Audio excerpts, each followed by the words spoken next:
What is up, everybody, and welcome to episode number 10 of Triple Threat Talk. I'm your host, Connor Ryan. Wow, pretty crazy that we're already at episode 10. Been doing this for about 2 months now. Really been enjoying it. Really appreciate everybody who's been listening, tuning in, watching the Instagram clips, following me on Twitter. This is not me saying it's over. This is actually me just saying we're just getting started. But yeah, 10 episodes in, pretty crazy. Didn't really think that we would even get this far or that I'd even want to still be doing it after 10 episodes, but we're here. We've got a very fun episode for you all today. We're going to go over Tuesday's games and also some of Wednesday's matchups. Again, I'm recording this on Thursday. It will be out on Friday, the 6th. We're going to cover Tuesday's matchups, some of Wednesday's matchups. We have one Instagram question, and then with the NBA Cup bracket starting up next week, I will give my predictions in regards to who I think will win those. So yeah, let's just get right into it. So first game I'm going to cover is the Magic versus the Knicks on Tuesday from the NBA Cup matchup. Really focused in on this one because this one had a lot of implications in regards to the Celtics making the NBA Cup. I think for the Celtics to make it, they needed the Bucks to win by 6 or more, Bucks to win by 6 or more, or the Pacers to win by 7 or more, and then they needed the Magic to win outright, just to win, or I think it was the Knicks to win by like 40 something. Unfortunately, that didn't happen, so the Celtics didn't make the cup, but still an overall very entertaining game. The Magic are still playing without Paolo. They've been incredible throughout their last 14 so games, but they ran into a buzzsaw that are the New York Knicks. As much as a lot of NBA Twitter and NBA media has been clowning the Knicks for their lack of showing up from their certain stars and also lack of bench, they do have one of the best starting fives in the NBA, and when they're on, they're on. And we saw a full display of that tonight. For the Magic, Franz Wagner led the way with 30 points, 3 rebounds, 6 assists, and 3 steals. Mo Wagner, his brother, 20 points, 12 rebounds, 2 steals, and a block. Jalen Suggs with 15 and 3 performance. And that was really it from the Magic. The Magic didn't really have the best performance. They did as much as they could on the defensive side of the ball, but in reality, it wasn't enough. As much as this game says the Knicks only won by 15, they were up a comfortable 25 to 35 points for most of the game.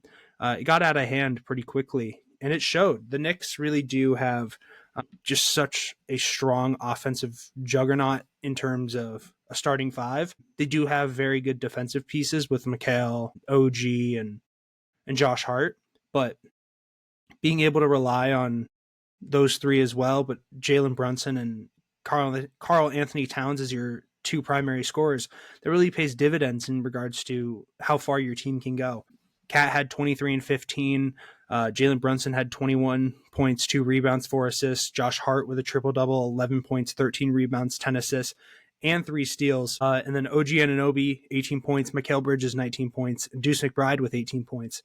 This is the formula for the Knicks. As much as I know Mitchell Robinson will be a huge part when he returns in January, obviously on the defensive end, but the value of bringing in Cat wasn't so much just saying, hey, we need some help on defense. It was, we need that extra scorer. We need that offensive threat. And that's what they've been getting all season. He's been playing like an all-star. I think he will be an all-star.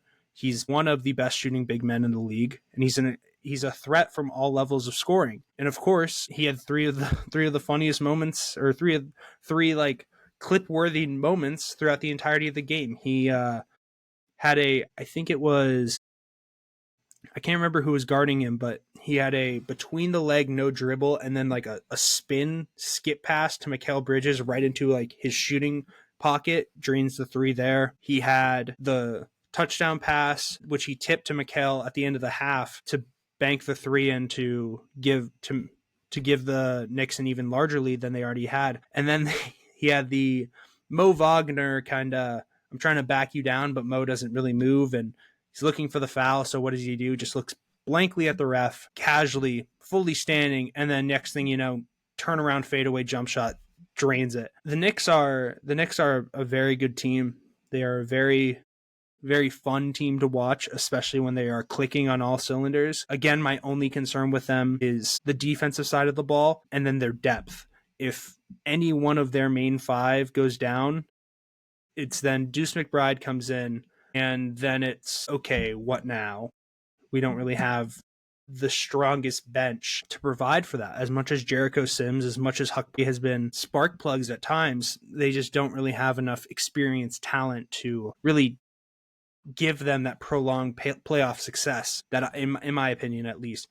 Do I think they'll be fine in the playoffs? Yeah, but I don't think, as of right now, I do not consider them the top two in the East. And I think that's what everybody was expecting at the beginning of the season. I think they're currently fourth with like a 13-7 record. I know they're behind the Magic, who they obviously beat in this contest, but I think it will be interesting to see as the season goes on for them. For the Magic, it really was just Jalen Suggs didn't shoot that great. Franz didn't have the best efficiency for the night, even though he did end up finishing with 30. The stretch that they have should not go unnoticed because of this game. No doubt about it. They deserve to be 12-1 over that 13-game stretch. They just ran into a buzzsaw with the Knicks. But what really is going to be the telltale sign, and also just the sign to say, hey, we are a valuable team. We are a team that is going to contend in the Eastern Conference in general. It's Paolo. How will they react when he returns?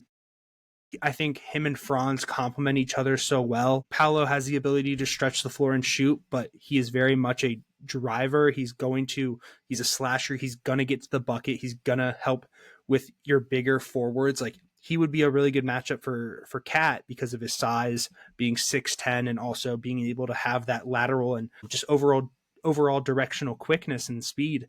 So I think it will be very interesting to see if this matchup comes back in the playoffs, especially. But, it's just, I do think the Knicks deserve a lot more respect than they are getting. They are sneakily just have a 66% winning percentage on the season, which is very good, very balanced.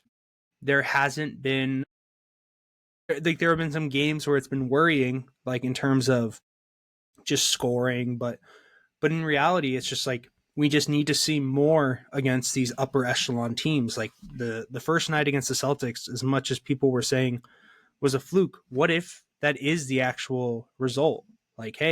Most of the games against the Celtics, or most of the games against the Bucks or the Magic, a fully healthy Magic team, or the Cavs, if they result in blowouts, then obviously people aren't going to be taking them seriously.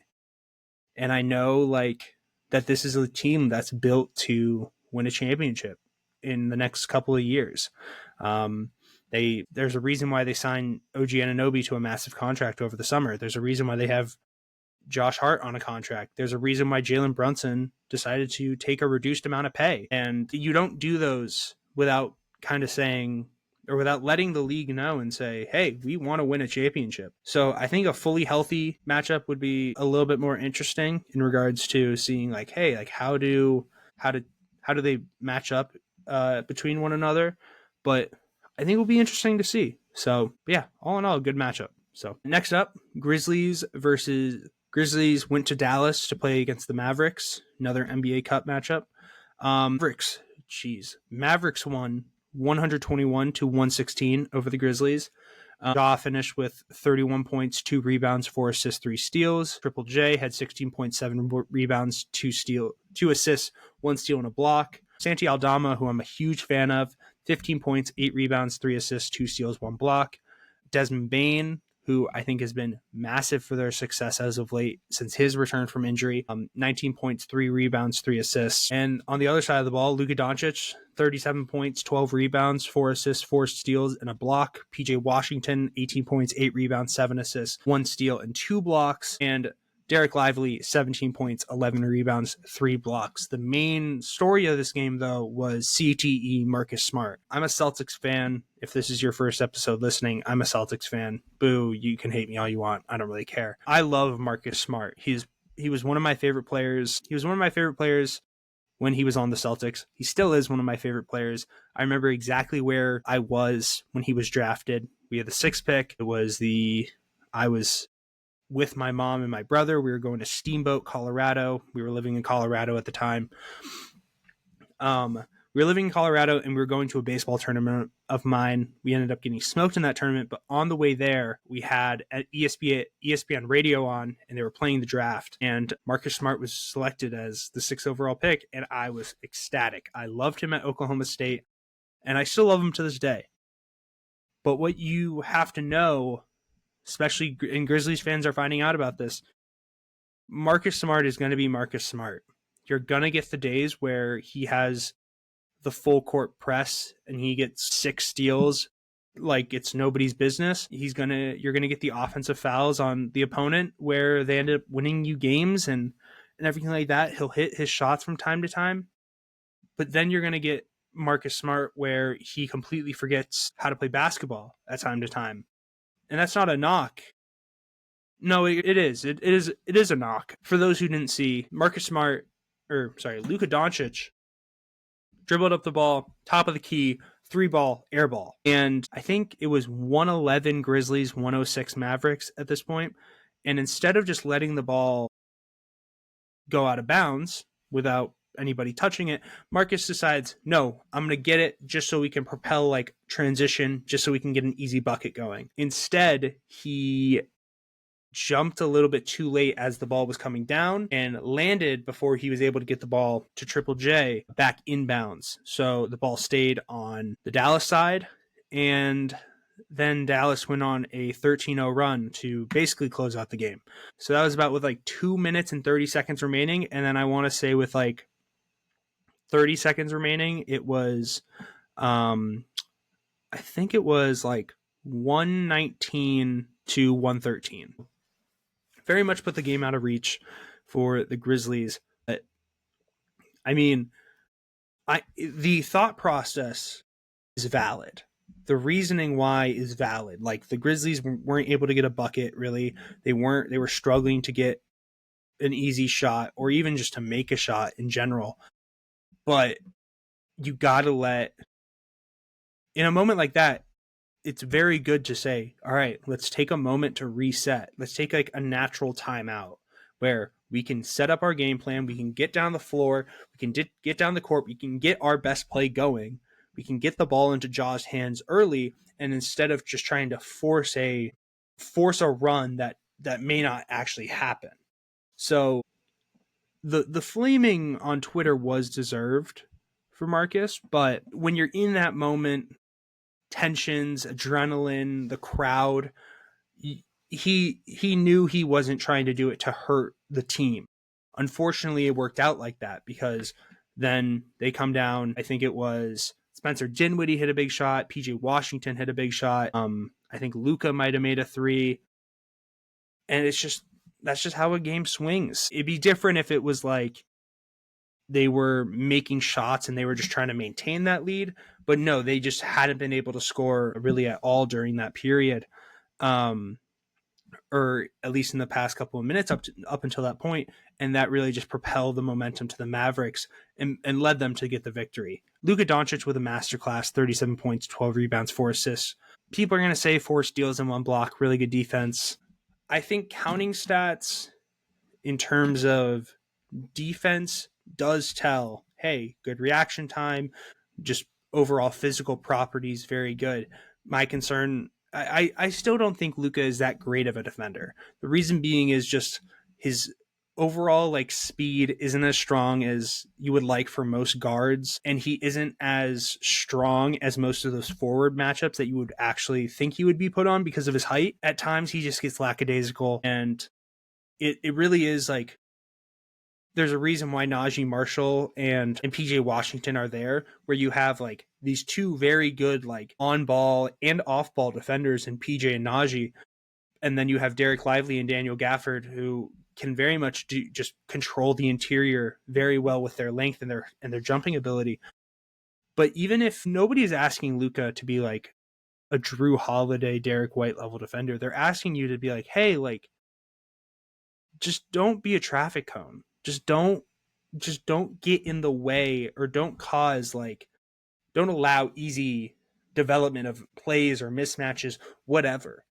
And I think with that, this is progress for sure. 4 steals and a block do not come without some defensive effort. And I know he has defensive effort, but it's just like the consistency needs to stay there.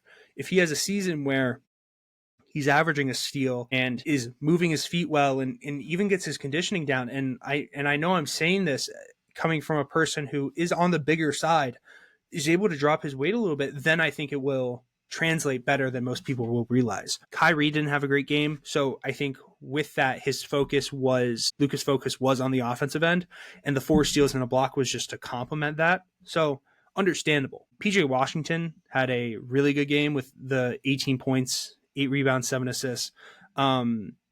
That's what you want out of a PJ Washington type player, is you get him because of his defense, the scoring, and the 3-point shooting, and his scoring ability is the add-on.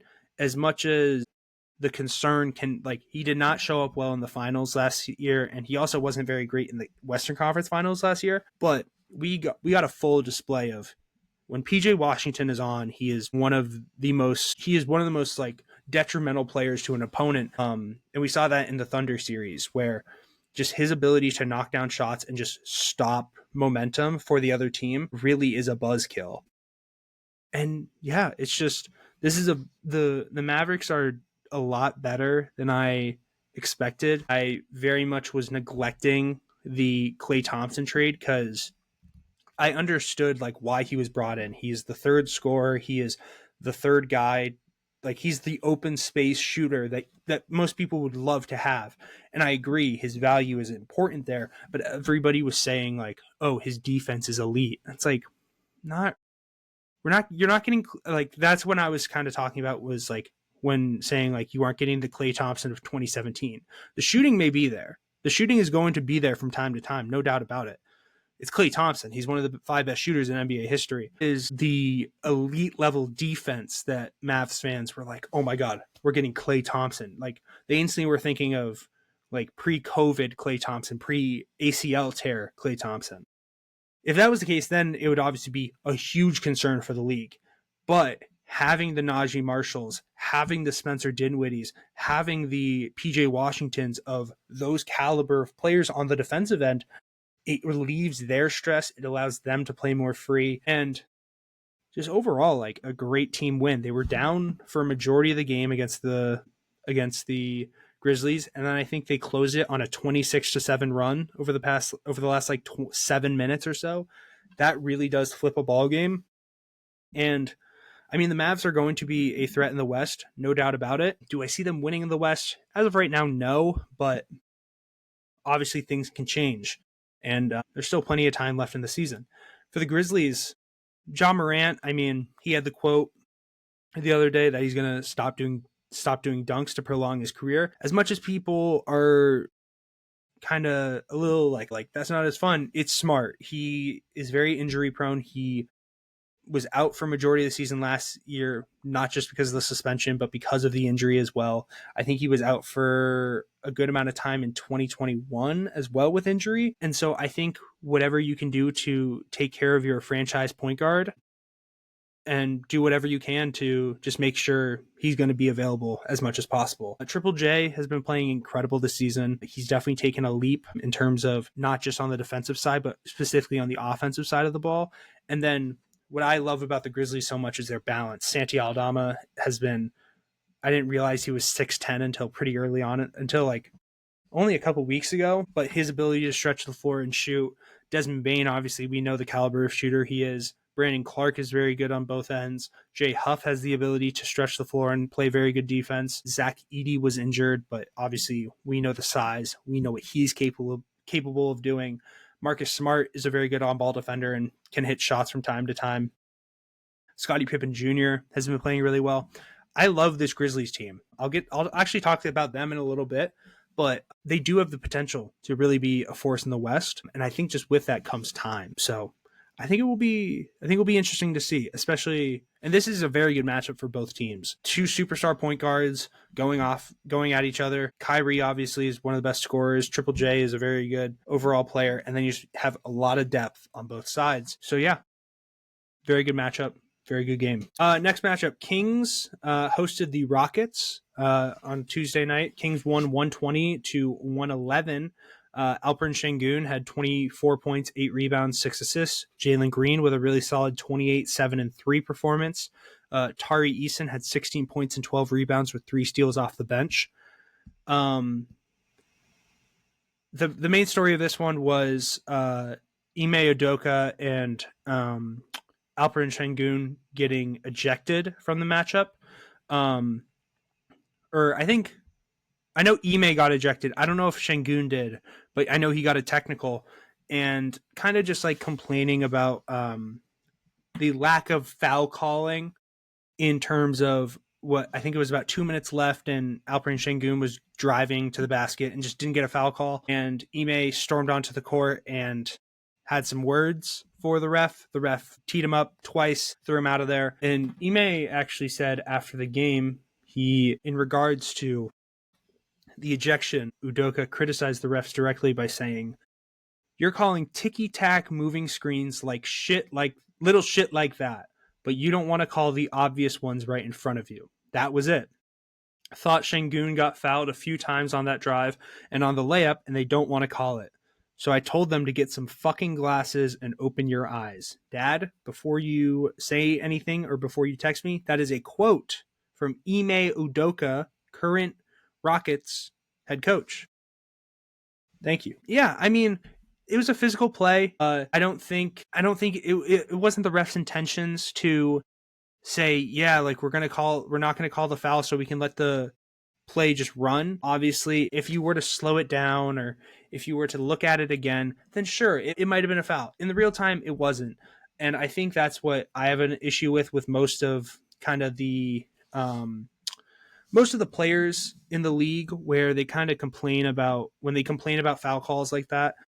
I don't really care if you have an issue with the foul, just you got to be able to move on in that split second, because it's like Jason Tatum had this a couple nights ago. He literally was like slightly complaining for a foul call, and the Heat moved up in transition, had a 5-on-4, and somehow didn't convert. But still, it's just like the complaining. I think the refs don't have every angle. The refs don't have perfect vision and know exactly where to look for each foul call. That's why the challenge was invented and why it's implemented. So, but really, in terms of the Rockets, a lot of it was just shot making. They weren't making a lot of their shots. And with the Kings, they have one of the best offenses in the NBA. It is, can they get the stops to just supply that offense? They have such good shooting with Keegan Murray and Kevin Huerter.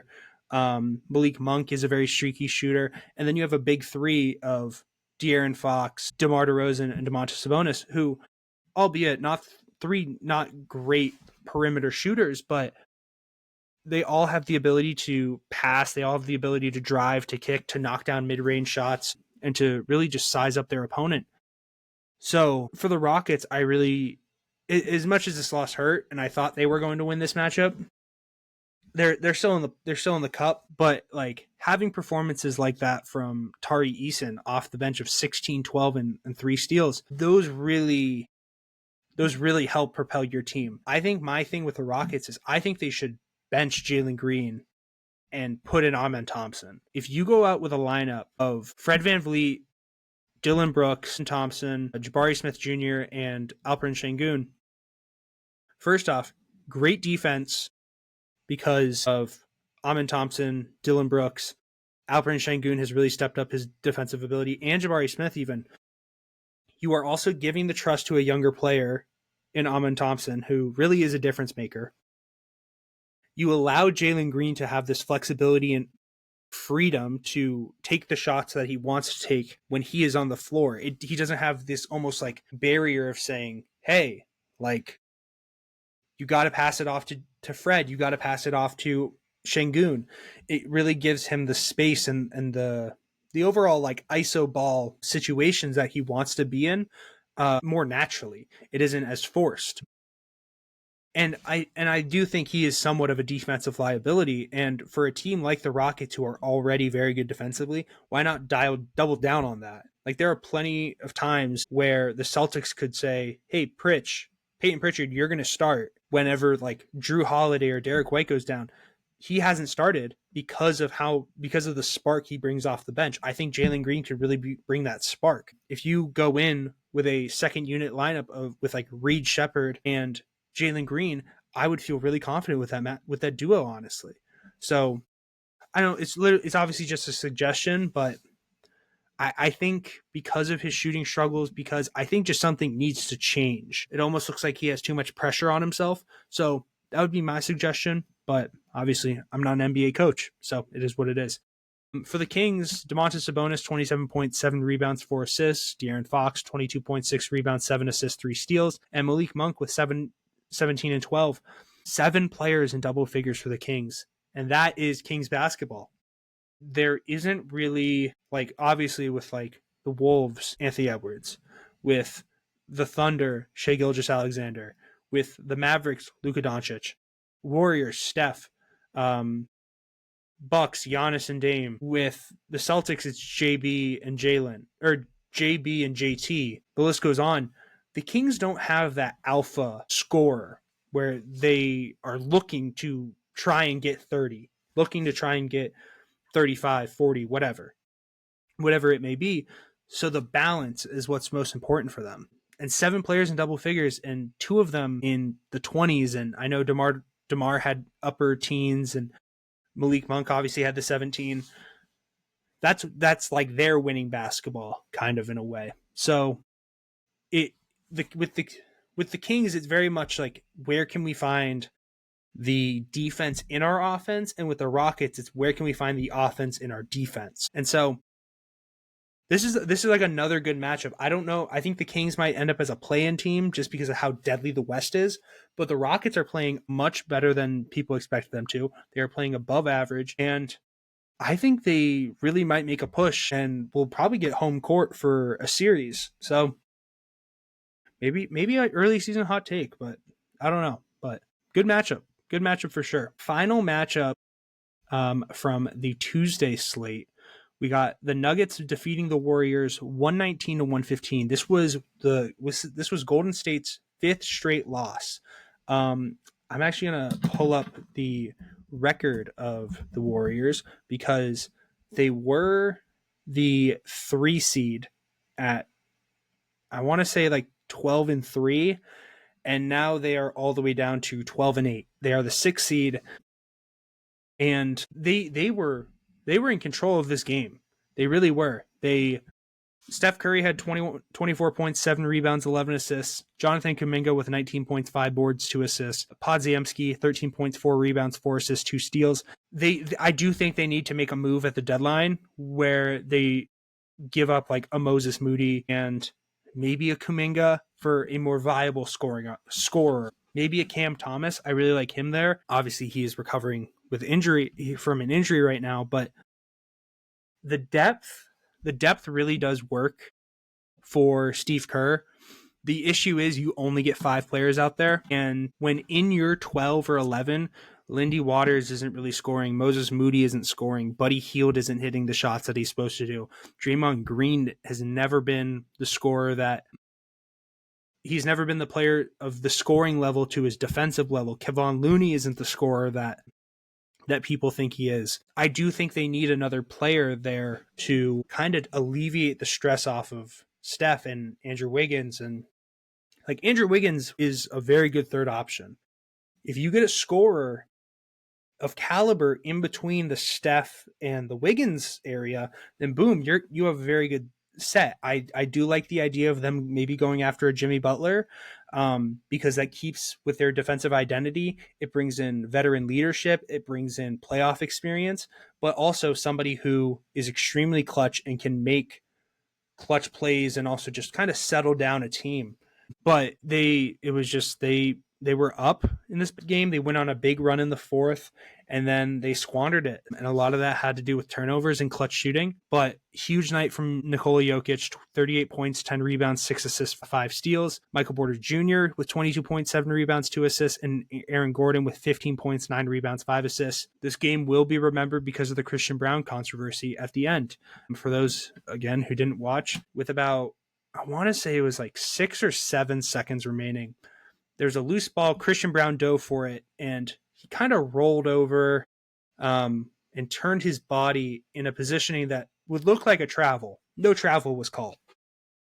The Nuggets also didn't have any timeouts, and it looked like he went to signal for a timeout, which he did very briefly. He went like this and then kind of took his hands away. The announcer saw it, Steve Kerr saw it, and it was a jump ball. It was a jump ball, and basically ended up being the Nuggets ball, and the game ended with the Nuggets winning. And Steve Kerr was obviously irate with that and not very happy with the situation. And so just overall was a very weird situation. It was kind of similar to the Chiefs and Raiders game from Black Friday, where another foul was called or another penalty was called, but then it just resulted in a different thing, and the game was kind of over after that. And then obviously Steve Kerr was not happy with the refs afterwards. I think that play, it was very much a bang play. I'm shocked it didn't get reviewed, because I think if it does, then it's obviously a technical foul for the Warriors, and then they get the ball back, and I think that really changes the tide of that game. But obviously it didn't. So the Nuggets get a big win at home. The Warriors lose their 5th straight. But obviously, if it's reversed, then the Nuggets slide even more, even after a masterful Jokic night. The Warriors get the momentum that they need, ending a 4-game skid, and very much the dynamic changes. But obviously, the Nuggets resulted with the win. I understand the concern with the Nuggets. It very much is like, if Jamal Murray doesn't start playing well, then it's like, what do? You have him on a 4-year, 5-year deal for $200 million, which is a lot of money, obviously. And you want to make sure he is playing up to that level. But I guess my concern with them has been obviously their roster moves for the past couple of years, but really more so the usage of Russell Westbrook. I don't like how Russ is kind of when Jokic is off, bring Russ in. And I know there's plenty of minutes where they're both on at the same time, but I like the attention that Russ brings, and his explosiveness and his ability to get to the basket. It really does it really helps Jokic in the regard of, hey, if he gets to the basket easy and the help defender comes over, just take an extra dribble, dump it off to Jokic, and Jokic has an easy layup. And if he doesn't come, boom, just dunk it home. I just think in terms of this game specifically, I just feel like there are times where Russ is taking just too many shots. I'm pulling up the box score right now, but there are times where he is ending the game with more shot attempts than a lot of players on that team. He didn't shoot that poorly in this game. 3 of 7 from the field, 1 of 3 from 3, and Jamal Murray shot the ball pretty poorly in this one. But you kind of Jamal Murray is a rhythm shooter. There are times where Jamal Murray will have a performance like this, but then you'll also have a performance like he did last season against Boston in Boston, where he shot 80+% and scored 40 points. You're not going to get that every night, but I think it's more so, can you get him in the 20 point per game range, on pretty solid efficiency, the 45% range? Then I think that's where a little bit more of the stress is alleviated for the Nuggets. So I think with Aaron Gordon being healthy again, I think with Michael Porter Jr. continuing, but it's just, why did the front office move on from KCP?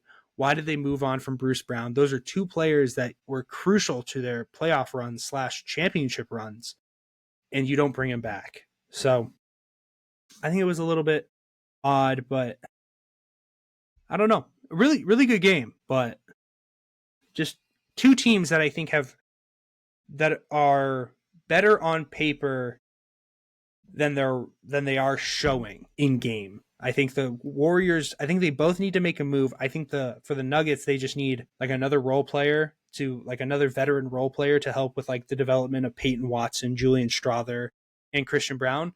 But then the Warriors need another mid to high level scorer. If somehow, some way they're able to get a Giannis move going, then that'd be unreal. And I think a Steph Giannis duo would maybe compete with the KD Steph duo and would be really good. So those were Tuesday's games. On to Wednesday. We only got 3 games for this one, so Let's get right into it. Celtics defeated the Pistons 130-120.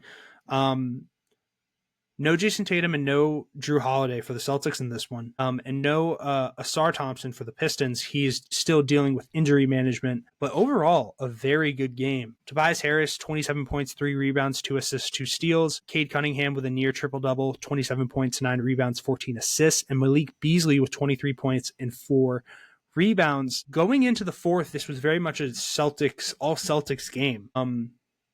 Malik Beasley decided to catch fire in the fourth and ended up cutting this game down to 6. Obviously, some timely shots from the Celtics and some very good defense led to the Celtics win. But I think the Pistons are a legit team. I know people were kind of clowning the Tobias Harris move, but getting Tobias Harris wasn't so much in saying like, oh, we're giving up. It was saying like, hey, we want this guy who we know is good. We're taking him out of a situation that is much more harmful for him in Philly than it is helping him. We're going to bring him back to a place that he knows, a city that has like loved him in the past. And we know he has the ability to score and defend and just be a veteran leader for this young Pistons team, especially with new coaching staff, with JB Bickerstaff. Cade Cunningham is an emerging superstar in this league, and we saw it last night. He did something that very few people have done, and that is dunk on Derek White. And Malik Beasley, as I said, shot incredibly well from 3, especially in the fourth. There were points where I really was concerned that the Celtics were going to squander this one, and a lot of it was because of Malik Beasley. He's an incredibly efficient shooter from deep, and that's why he was on the Bucks last season. It unfortunately just didn't work for them, but he has found a home in Detroit and has been killing it. Jaden Ivey didn't have the best game. Jalen Duren wasn't very good on the interior, but Fontecchio was very good. And these 3 guys who I've obviously just mentioned were a lot of the driving force. Marcus Sasser was also a huge pest on the defensive side of things, and even was 2 of 2 from 3. This Pistons team is a whole lot better than people want to give credit for. And I think a lot of it is just because of it being the Pistons. When you think of, if you ask anybody in the last 10 that's been an NBA fan or consistently watching for the last 10 years, if you say worst team in the East, it's going to be the Pistons or the Wizards. I'd probably quicker to say the Pistons, just because of how much, like just how off they've been.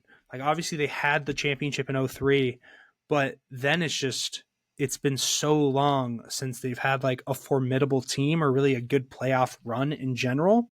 And so if you are able to build around this core of Jaden Ivey, Asar Thompson, Cade Cunningham, Jalen Duren, and if they get like a good pick, if they get somebody in the draft who, like an Edgecombe or a Knuppel or a Liam McNeely, like that will help with the scoring, or maybe even like another big man. Like I understand like this would be a very early pick for him, but a Danny Wolf who has this ability to score and pass and is also very good on the defensive side of things and is a big man, then I think this Pistons team has a very good shot to kind of, I wouldn't really say a top tier threat in the East, but be a playoff team pretty consistently. Cade Cunningham deserves more flowers than he is getting. And I know I think there was, I'm going to pull up the ESPN top 100 because I remember there was a shocking ranking of somebody was higher than, like there were some players that were a lot higher than Cade Cunningham. And I'm trying to see who it was. Like there were some notable ones. Let me see. Cade Cunningham was ranked 67th. Was ranked the 67th best player according to ESPN. Just for frame of reference, don't rely on the ESPN top 100 ranking in determining if a player is good or not. For reference, Derek White wasn't ranked at all last season in the top 100. So it is what it is. Alex Caruso is not better than Cade Cunningham. Kobe White is not better than Cade Cunningham. Derek Lively, I think, is a very good center. I think he's going to be a star in the league. He is not better than Cade Cunningham. So he is he's a very good player. And I think more and more people are realizing that. more and more people are seeing this growth from him. And I mean, I've been watching him since he was at Montverde. I've been watching him since his junior year at Montverde when they lost to IMG in the Geico National Championship semifinal. And then obviously the next season, it was like him, Scotty Barnes, Day'Ron Sharp. I think Moses Moody was on that team, like a just loaded high school team. And like went to Oklahoma State, was the number 1 pick. Cade Cunningham is a legit star in this league, and I think people are finally starting to realize that, and I think more people, more casual, more of the regular fan needs to understand that as well. But for the Celtics, no JT, no Drew, meant one thing: Jaylen Brown stepping up. 28 points, 6 rebounds, 9 assists, 3 steals. He was the first player since James Harden in 2014 to have a stat line in a first half or in a half in general with 20 points, 5 assists, 3 steals. That is absurd. Finished the game obviously with 28. Kristaps Porzingis, I think this is his 4th game back. That would make sense. In his 4th game back, 26 points, 9 rebounds, 2 assists, 2 blocks. Derek White, 14 points, 11 assists with 0 turnovers. But it was the bench. It was the bench presence tonight. It was the boys of Tres Leches with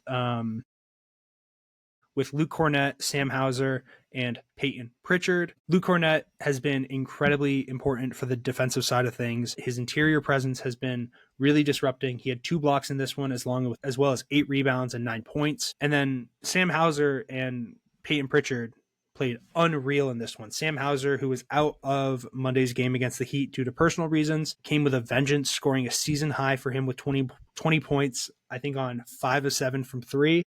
And then Peyton Pritchard, who was pretty slow, didn't really shoot that well in the first half, really lit it up in the second half, especially in the fourth. 19 points, 5 rebounds, 4 assists, and hit the dagger for the Celtics. This is a huge win. My biggest concern so far this season, in game at least for the Celtics, has been a little bit of Drew Holiday's play, but more specifically the non-JT minutes. Jason Tatum has a plus minus, I want to say, in 213, and then when he's on the court and then when he's off the court, it's +2. So that's a huge disparity. And so having a game like this against a very formidable opponent like the Pistons was great to see. Just really good things throughout the entirety of the game. Jaylen's playmaking was really efficient. There was a play where he drove to the basket, kicked it out to Porzingis, who was trailing. He pump fakes. 2 guys jump past him. Extra pass to Al Horford on the wing. Al is ready to shoot. 1 more pass to Derek White. Easy 3-ball in the corner. And it's simple stuff like that that really helps develop this team moving forward. It really shows hey, the mindset of this team is not just to take the first shot. It is to take the best shot. And seeing a performance like this, very well balanced, but having everyone kind of showing their mark, it really does speak volume. So if you want to hear my post-game analysis on most of the Celtics games, you can check out my blog, triplethreattalk.com, with hyphens in between triple threat and then another hyphen in between threat and talk. I give full breakdowns there, my opinions, and what I saw from the games as well. Shameless little plug. And also follow me on Instagram and Twitter at Talkin' Triple. So yeah, big win for the Celtics. They got a back-to-back on Friday and Saturday against the Bucks and the Grizzlies, both at home. And unfortunately, because they didn't make the cup, they've been given 2 extra games, one at home against the Pistons next Thursday, and then that following Sunday, they have to travel to Washington to play the Wizards. Darn. Well, what are you going to do? Anyway, on to the next game. Nets defeat the Pacers 99-90. For the Pacers, Tyrese Halliburton, 17 points, 3 rebounds, 8 assists.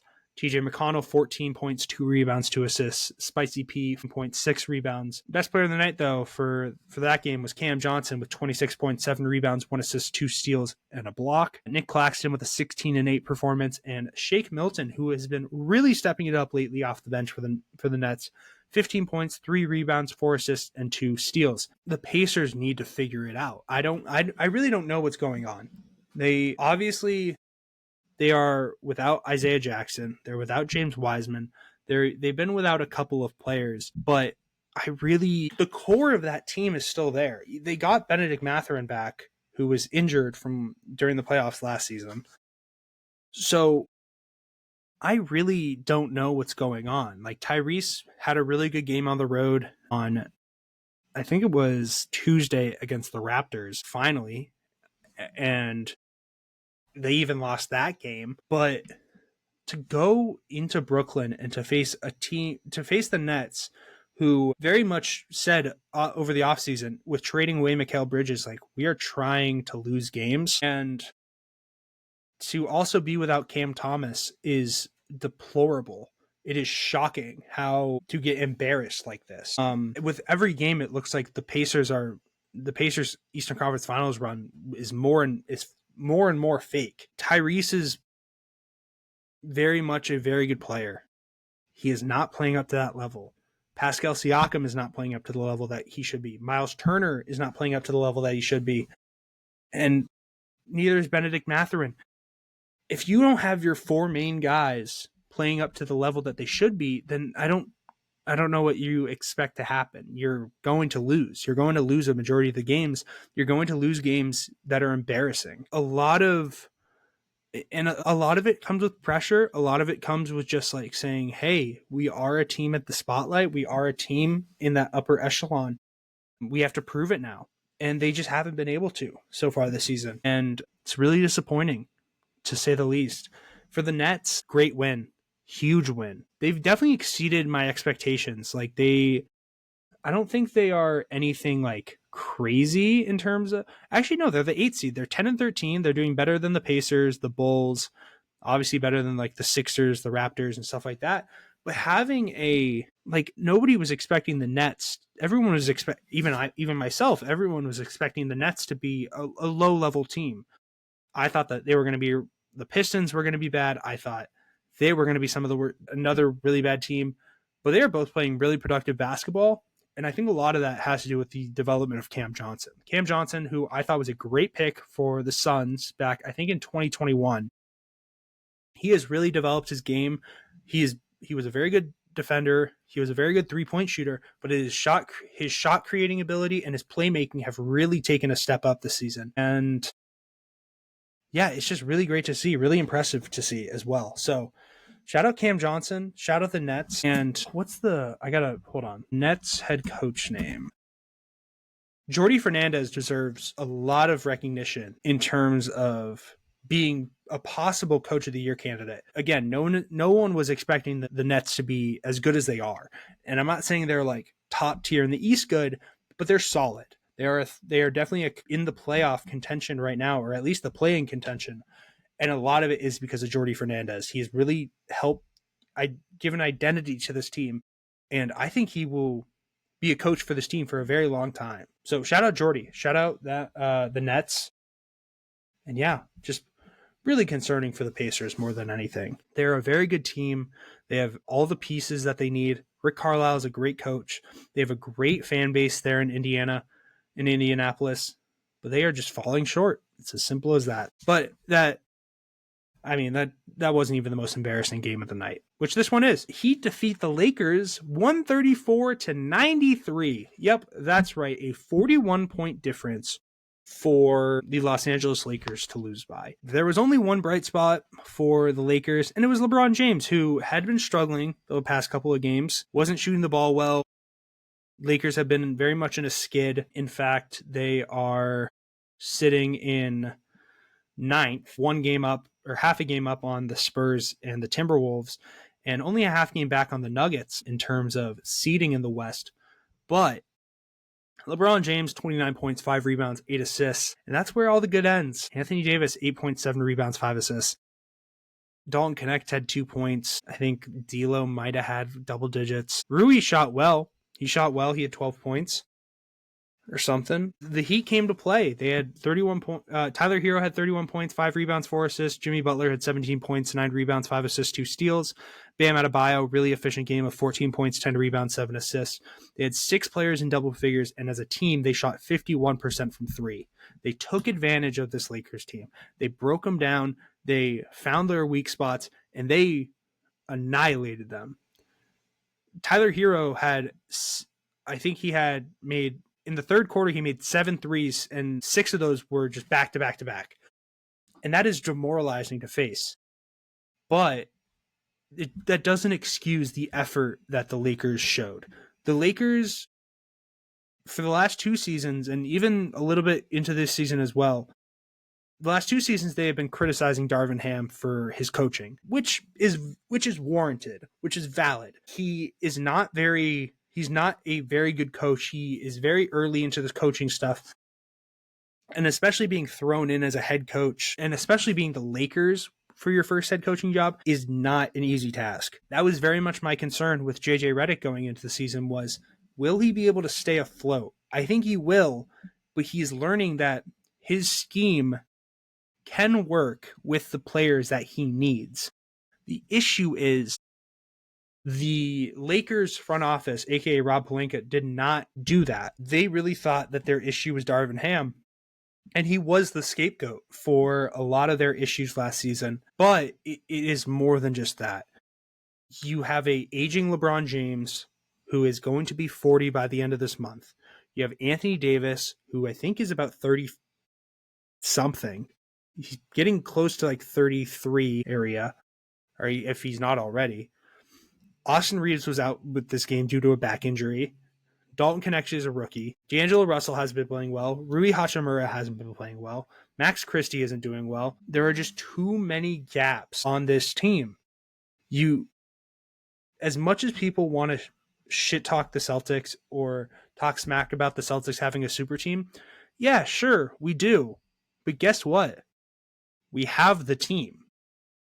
Brad Stevens said, hey, I understand Rob Williams and Marcus Smart are 2 Celtic fan favorites, but they're going to have to leave if we want to contend for a championship. You bring in Drew Holiday, championship mindset. You bring in Kristaps Porzingis, an X factor. If you had LeBron James in 2012, 2013, and Anthony Davis in like 2017, 2018, or 2018, 2019, whatever year you want to give it, then maybe you have a shot. You don't. You have a damn near 40-year-old LeBron James, Anthony Davis, who is getting older, and then the rest of your team is so reliant on extra ball support that it doesn't work. Rui Hachimura, the defensive effort from this team is laughable. There was a literal play, and I know everybody saw it if you're on NBA Twitter. There was a literal play. I think Jimmy passes it down to Duncan Robinson, who is Jimmy Butler literally takes this ball, dribbles to his left, gets to a mid-range spot, and dumps it off to Duncan Robinson, who is under the basket. If you look, D'Angelo Russell is right here on the defender, on Jimmy Butler. Rui Hachimura doesn't rotate, and neither does Anthony Davis see Duncan Robinson behind him. It was only the fact that the ball moved and Duncan Robinson didn't catch the ball and put a layup in that the play wasn't instantly broken. Instead, he held the ball for too long and passed it, which resulted a 3 ball, which sure is worse, but like the defensive effort from the Lakers right now is laughable. And I know in the press conference, JJ Redick and LeBron were like, there's a lot to work on. And then by a lot, we mean everything. As much as I want to say like, yeah, that's fair. Like, oh, like there's a lot to unpack. There is. But Rob Pelinka is the one at fault here. He is the one that did not make a move that was told, yeah, this team is championship ready. It hasn't been championship ready since the 2020 team. Like, sure, 2021 you might have had a shot.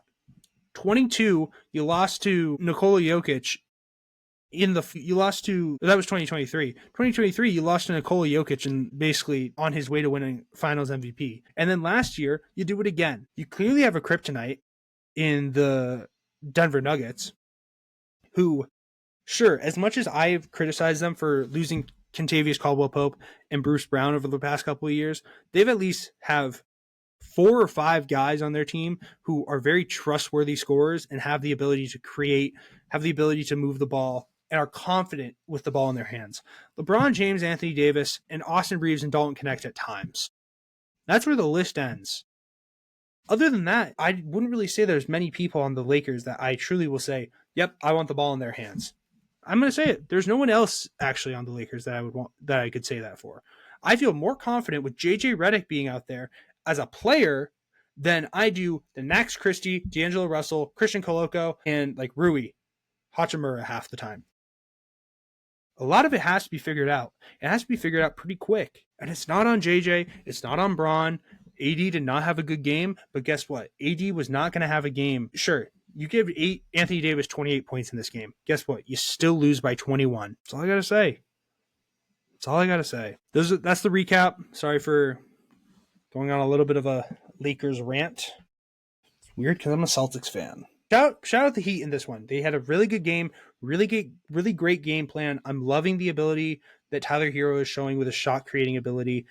Bam as a facilitator is working really well, and Jimmy is very much being like that support guy, and it is working. He is getting a consistent 17 to 23 points per game while playing very good defense. Duncan Robinson, Jaime Jaquez, Haywood Highsmith, these are guys who are showing that they can help this team win. And getting a win like this is huge, especially after having the game that they did against Boston on Monday. Shout out the Heat. All right. Only one Instagram question today. Again, I record these on Monday and Thursday. Sorry. I put out a questionnaire thing on my Instagram on Sundays and Wednesdays. If you have any questions, it doesn't just have to be NBA related. Please feel free to ask me. I would be sure to answer them. No sexual questions. Whoever's, you know. We only have one question today, but it's a very good one. And it's from my dad. What NBA team is 2 to 3 years away from getting into that upper echelon of teams, aka Celtics, etc., etc.? I'll give a couple. I'll give a couple from the East, and I'll give a couple from the West. In the East, I think the Magic is definitely one of them. When you have a duo of Paolo Banchero and Franz Wagner with a lot of those young pieces like a Jalen Suggs, Cole Anthony, Anthony Black, Jet Howard, Mo Wagner, Jonathan Isaac, Goga Bitse, those are players who can impact winning at a very good level. I think they are I do think they need some playoff experience to really hone in and say, all right, we know what needs to be done. We know the length of the season. We know what it takes to be a winner to really get over that hump. But in terms of talent level, they are very much on the cusp of being one of those teams for sure. Another team in the East that I think has this potential as well is the Hawks. When their nucleus is incredibly strong. Dyson Daniels has been incredible this season, especially on the defensive end. If his offensive game improves, that is going to be dangerous.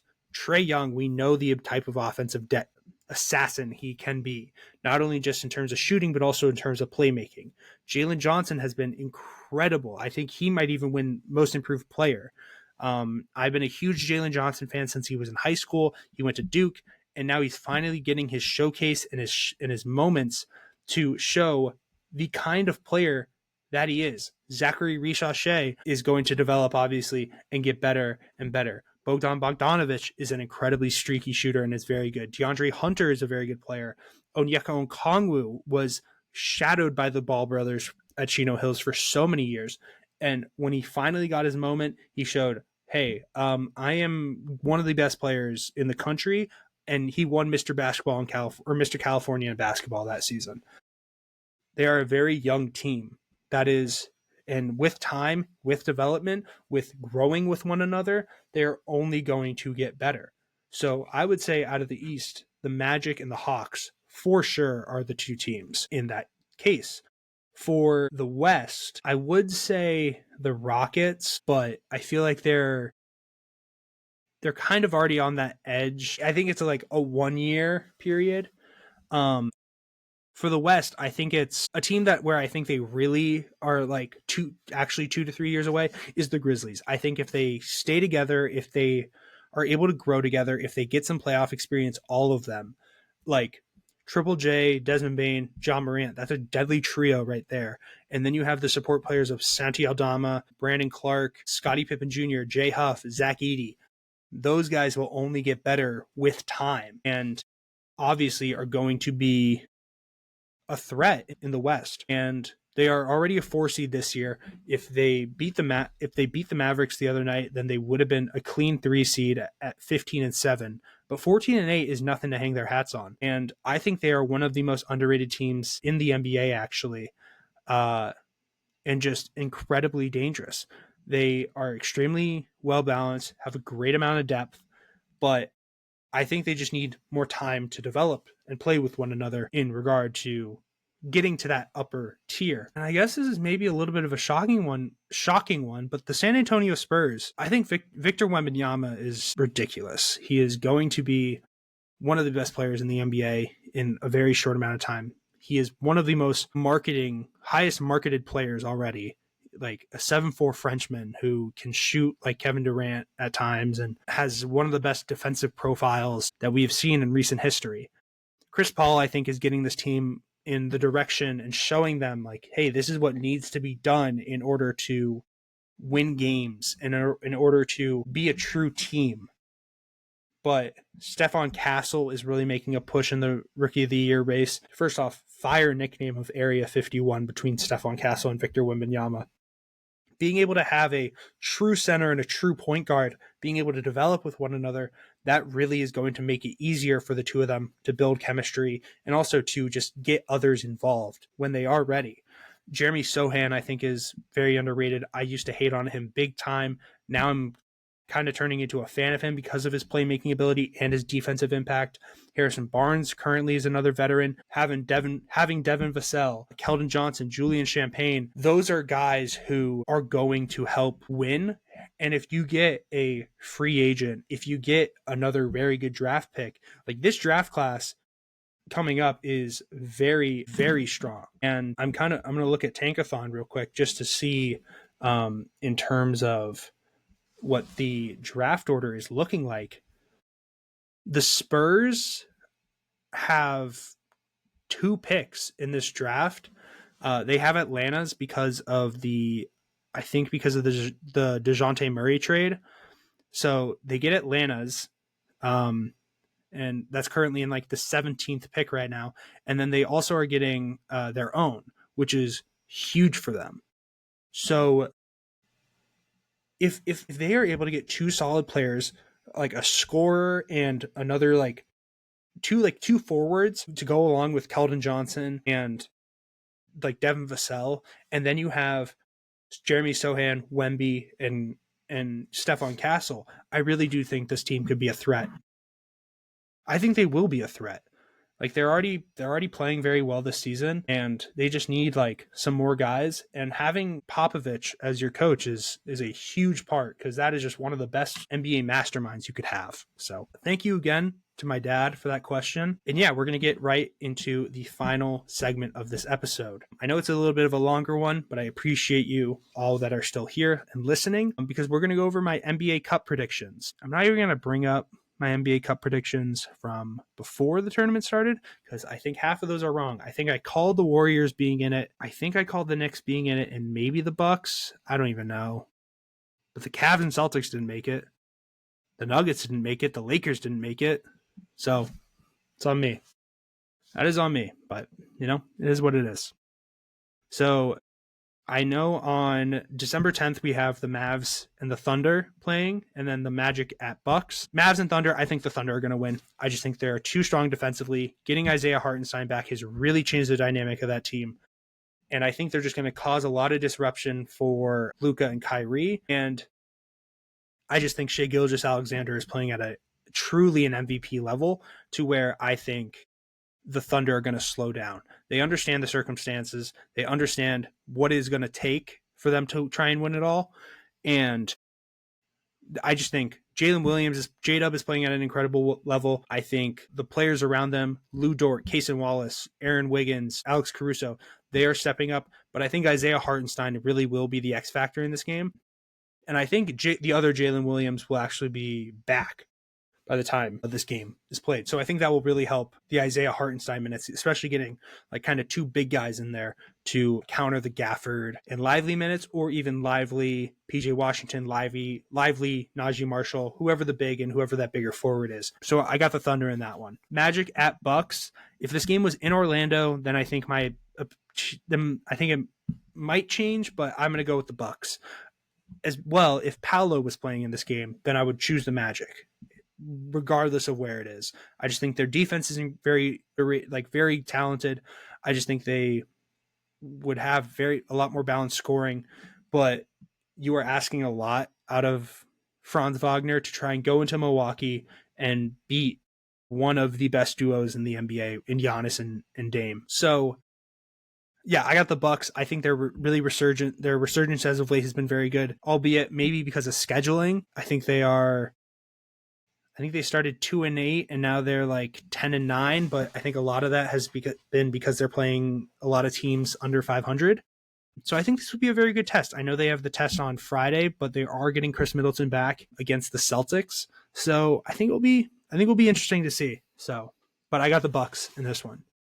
And then on the 11th, we got Warriors at Rockets and then Hawks at Knicks. I know I went with the two home teams, and that trend isn't changing. I'm going to go with the Rockets and I'm going to go with the Knicks. For the Rockets, I think the Warriors are just stretched too thin.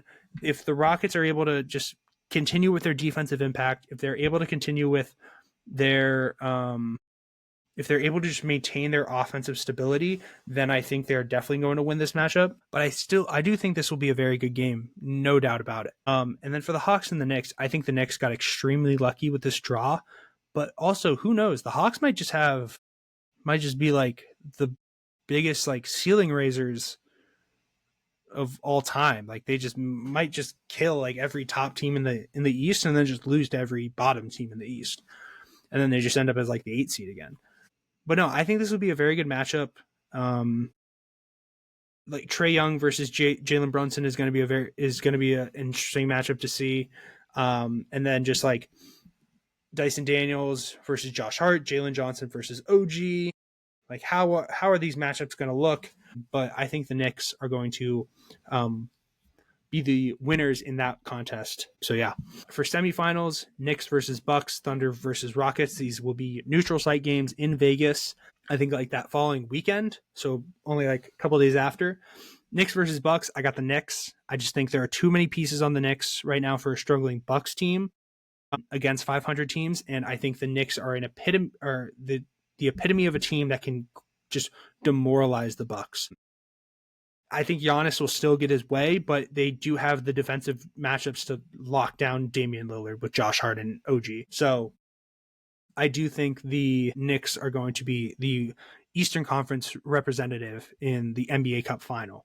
And for the Thunder versus Rockets, I know this matchup just happened last week between the Thunder and Rockets, and the Rockets won that one. But on a neutral court, I think it's the Thunder. The Thunder are just the best defensive team in the NBA. I think on a neutral court, it will be a lot more interesting to see how those two teams play against each other. So I'm going to go with the Thunder. And I think it sets up for a really interesting finals matchup between the Thunder and the Knicks. A very high-octane offense with solid defensive principles and presence versus the best defensive team with a lot of very good offensive presence. Isaiah Hartenstein revenge game. Obviously played for the Knicks last season, and I think he's going to get his revenge. I think the Knicks just won't be able to stop Shea and J-Dub enough. And I think the defense of the Thunder is the best possible matchup for the Knicks that they could have. So I'm going to go with the Thunder winning the NBA Cup, getting the money for the boys and those young guys in OKC. Yeah, I think it will be very interesting unless things are really subject to change in terms of injuries, in terms of just overall stuff. I do think the Thunder are going to result as the winner of the NBA Cup. What an episode. Again, episode number 10. Thank you all so much for listening. Really appreciate you all sticking with this.